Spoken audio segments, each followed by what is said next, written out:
ఇది మొదలుకొని ఇశ్రాయేలు ఇది మొదలుకొని నిత్యము నిత్యము నిత్యము యెహోవా మీదనే ఆశ. Praise the lord.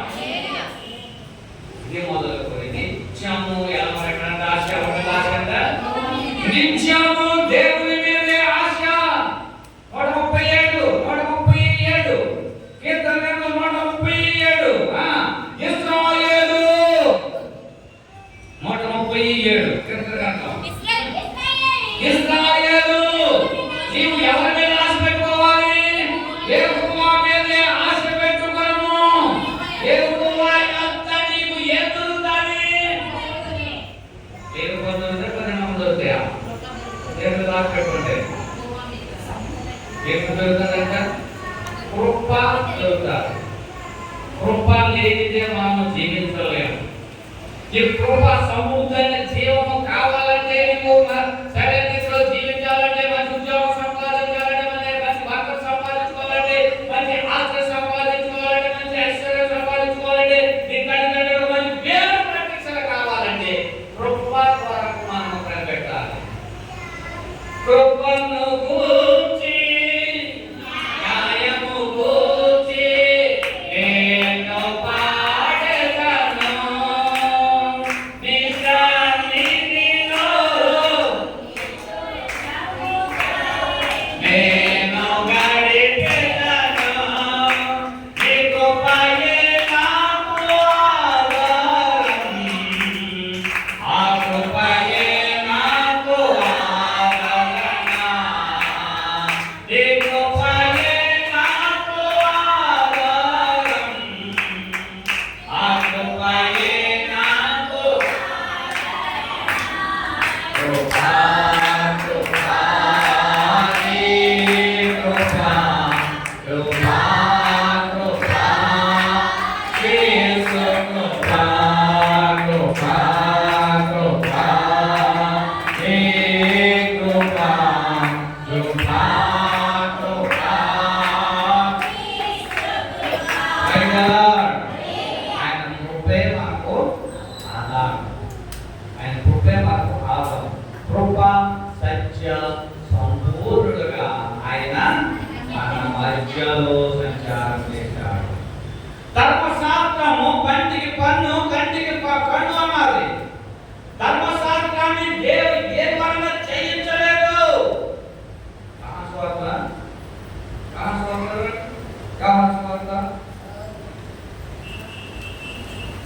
ధర్మశాస్త్రం మోసే ద్వారా వచ్చింది, కానీ జయించలేదు. యేసుక్రీస్తు వారు కృప ద్వారా జయించారు అనే మాట మనకి మొదటి అధ్యాయం రావచ్చు. ఆయన 1 అధ్యాయము 16 వచనం. ఆయన పరిపూర్ణలో నుండి మనమందరము కృపను వెంబడి కృపను పొందితిమి. చూడండి అంటాడు, మోసే ధర్మశాస్త్రము మోసే ద్వారా అనుగ్రహించబడెను. కృప సత్యములు యేసుక్రీస్తు ద్వారా కలిగెను. ఇక్కడ చాలా అర్థం చేసుకోండి మాట. ధర్మశాస్త్రము ఎక్కడ వచ్చిందంట? మోసే ద్వారా అనుగ్రహించబడింది. ఆ ధర్మశాస్త్రం అంటే ఏంటి? పాపం చేసిన వాడిని రాళ్లతో కొట్టి చంపాలి, అంతేనా? ధర్మశాస్త్రం ప్రకారం అదే. శిష్యులు అడిగారు, ప్రభువా పాపం చేస్తాడని మేము పట్టుకున్నాం. పాపం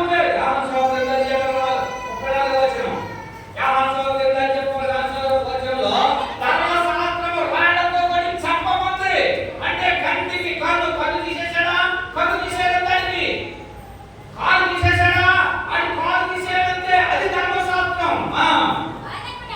ధర్మశాస్త్రము ఎలా చెప్పడం అంటే ధర్మశాస్త్రము శాస్త్రులు పరిచయం వ్యభిచారమును పట్టబడిన ఒక స్త్రీని తోడుకొని వచ్చి ఆమె బలిపీఠంలో పెట్టి వారు కూడా ఈ స్త్రీ వ్యభిచారము చేస్తూ ఉండగా పట్టేసుకున్నాం.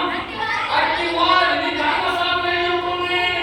రాళ్ళని రువ్వి చంపవాలని ధర్మశాస్త్రం బోధిస్తుంది. ఏ ధర్మశాస్త్రం? మోసే ధర్మశాస్త్రమా? వచ్చిందంట కృప. యేసు ప్రభువారికి పాపం చేసిన తల్లికి అడ్డు వచ్చిందంట కృప. మధ్యలో వచ్చి ఏం చేశాడో తెలుసా? నేల మీద కూర్చుని ఆయన ఏవేవో రాస్తున్నాడు అని. కానీ ఏం రాస్తున్నాడు తెలుసా? ఒరే నువ్వు రాయిస్తావు కదా, నువ్వు దానికి ధర్మమారా, నువ్వు చేయలేదా పాపం పనిమారుడా అని రాత్మ పెట్టాడంట. పక్కన ఏడు వ్యక్తి వైపు చూపిస్తే 4 వేలు ఎవరైనా చూస్తున్నాయి, రాళ్ళకి కొట్టేవాళ్ళకి చూపిస్తున్నాయి అంట. వాళ్ళు చూపిస్తున్నావే నీ 4 వైపు 4 తప్పులు చేసావురా, రాళ్ళు ఇలా తప్పు చేసావు రాయించుకుంటావు రాత్మ పెట్టాడంట. ఈ రాళ్ళు పట్టుకున్న వాళ్ళందరూ రాయి మొదలు పెట్టాడంట. లేచి చూసేటప్పటికి పక్కాడు కూడా పెద్దవారు అందరూ వెళ్ళిపోయారంట. యేసు ప్రభువారు అడుగుతున్నారు, అమ్మా ఏరేడో ఏరమ్మా అయితే తల్లంటదంట, ప్రభువా కృపామయుడైన నీవు నాకు అడ్డుగా నిలబడటం వల్ల పక్కడ కూడా ఎక్కడ అని పాపం చేయడం అని చెప్పాడా? ఏమన్నాడు? నేను కూడా నేను ఏమి చేయను కానీ ఎక్కడ నుండి నీవు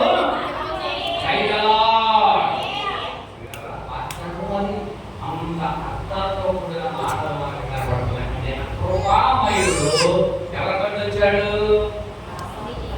స్త్రీకి వచ్చాడు కనుకనే ఆమె మీద ఒక్క రాయి కూడా ఎవరునో లేదంటే కృపామయుడు. అదిగే ధర్మశాస్త్రము చేయజాలనివన్నీ యేసుక్రీస్తు వారు చేసి చూపించాడంటే. అంత గొప్ప కృపామయుడు ఎంతకాలం ఆ పరిస్థితిలో కలిగించబడకుండా, ఎంతకాలం లోకంలో పాపంలో లోకాలలో ఉంటూ ఈ లోకపు ఆశల మీద ఆశ పెట్టుకుని జీవిస్తున్నావు. మధ్యాహ్న సమయంలో ఆయన మాట్లాడుతూ ఉన్నాడు. అదే బైబిల్ అంటాడు కదా, ఏం చేయాలన్నట ఇశ్రాయేలుగా ఆయన పరిపూర్ణ నుండి మనందరమును కృపా వెంబడి కృపలో పొందితివి. ధర్మశాస్త్రము మోషే ద్వారా అనుగ్రహించబడేది కానీ ధర్మశాస్త్రం చేయలేనటువంటి వాడిని ఎవరు చేశారట? కృప సత్యములు యేసు క్రీస్తు ద్వారా మనకి కలిగాడు కనుగొన్నామా? హల్లెలూయా హల్లెలూయా. ఆయన ఎవరు? యేసు క్రీస్తు వారు ఎవరు? కృపామయుడు. ఆయన కృప నిరంతరము మనల మీద ఉంచి ఆయన మనల్ని ఆదుకొని రక్షించి స్వస్థపరిచాడు. వ్యభిచారపు స్త్రీని కూడా రక్షించాడు. కృపే రక్షించింది. ధర్మశాస్త్రమైతే ఏం చేసింది? రాళ్ళ పెట్టి కొట్టి చంపాలి. కానీ ధర్మశాస్త్రం చేయజాలని యేసుక్రీస్తు వారు ఈ లోకానికి వచ్చి నిన్ను నన్ను రక్షించి నీ కొరకు నా కొరకు మరణించాడు. అటుతో చనిపోయిన వారు, వ్యభిచారంతో పట్టబడిన వారు, రోగాలతో చనిపోయిన వారు ఎంతో మందిని ఆయన కృప సమృద్ధిగా కాపాడింది.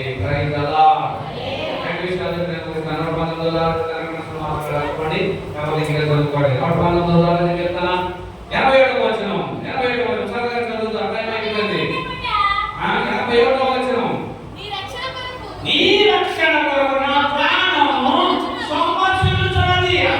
మాట నీ రక్షణ కొరకు నా ప్రాణము సంరక్షించుచున్నది.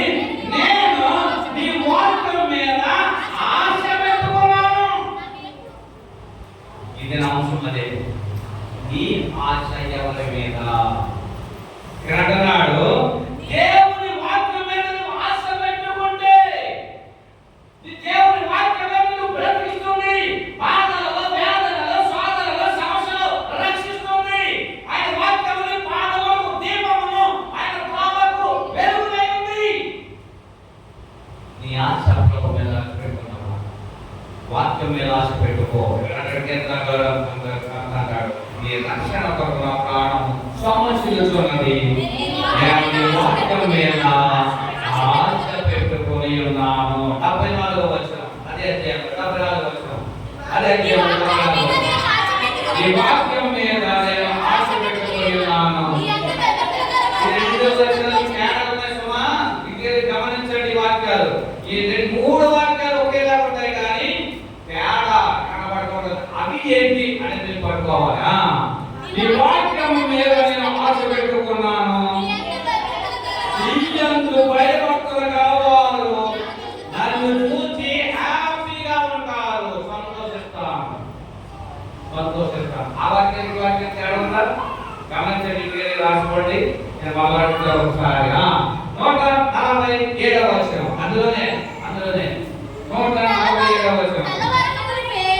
తెల్లవారక మునిపే పొద్దు పడవక మునిపే 3:30 సమయంలో నీవు దేవుని మొరపెట్టితివి, నీ మాటల మీద నేను ఆశ పెట్టుకున్నాను. మూడింటికి విచారణ తేడా ఉంది. మూడింటికి మీకు మరొకసారి అర్థం చెప్తాను, మీరు కూడా కవర్ చేసుకుని మీరు రాసుకొని దాని అర్థం ఏంటని చెప్పిన వాడికి మనం ప్రయత్నిస్తాం. మీ మూడింటికి తేడా ఉంది.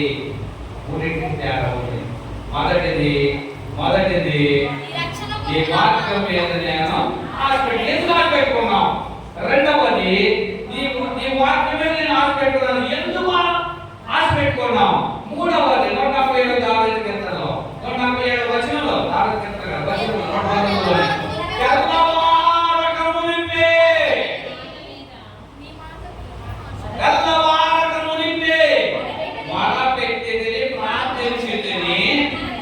వెంటనే నేను ప్రార్థించినప్పుడు నీ మాటల మీద నేను ఆశ పెట్టుకున్నాను. అంటే ప్రార్థించినప్పుడు దేవుని మాట కొరకు ఎదురు చూసి ధ్యానంలో ఉండాలి అనే విషయం అది గమనించాలి.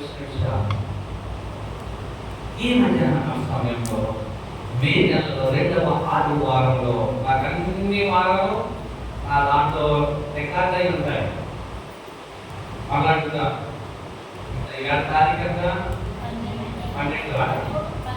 12/5/2024 వాక్యంలో దేవుని మీద ఆశ పెట్టుకున్న అంశం మీద కొన్ని విషయాలు చెప్పండి అంటే చక్కగా చెప్పాడు. ఈ ఆదివారం యొక్క వర్తమానం ఏంటి చెప్పండి. ఏంటి వాక్యం? నీ ఆశ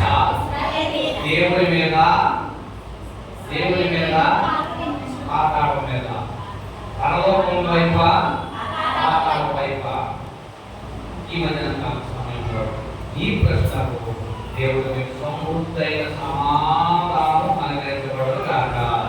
ప్రార్థన చేసుకుందాం. మా పరిశుద్ధుడు మహోన్నతుడు మమ్మల్ని ప్రేమించిన మా తండ్రి వందనాలు. ఆయన అది సమయంలో నాకు ఇచ్చిన ఉపదేశాన్ని బట్టి నీకు వందనాలయ్యా, నాకు ఇచ్చిన వాగ్దానం బట్టి నీకు వందనాలయ్యా. ఈ మధ్యాహ్న సమయంలో ఆశపెట్టి ఈ వాక్యం వైపు, ఈ సన్నిధి వైపు, ఈ సహవాసం వైపు, నీవు నాకు అప్పగించిన బిడ్డల వైపు, సంఘానికి ఇచ్చిన ఈ సంఘ బిడ్డలైతే నా ఆశ బిడ్డలందరూ పరిపూర్ణంగా రక్షించబడాలని మార్గం పొందారు. వారి ఆశ వైపు ఉండాలని ఆశలను ప్రార్థిస్తూ ఉండగా నీవే మా మనోనేత్రాలను తెరిపించి మా హృదయాలను పరిశోధించి ఈ వైపే మా ఆశ పెట్టుకుని ఈ కొరకే మేము జీవించేటట్టు చూపించమని ఇది నా బోధకుడు వైపు ఉపదేశించి బోధించిన యేసయ్య క్రీస్తు పరిశుద్ధ నామమున అడిగి ప్రతిమాలు వేడుకుంటున్నాము తండ్రి.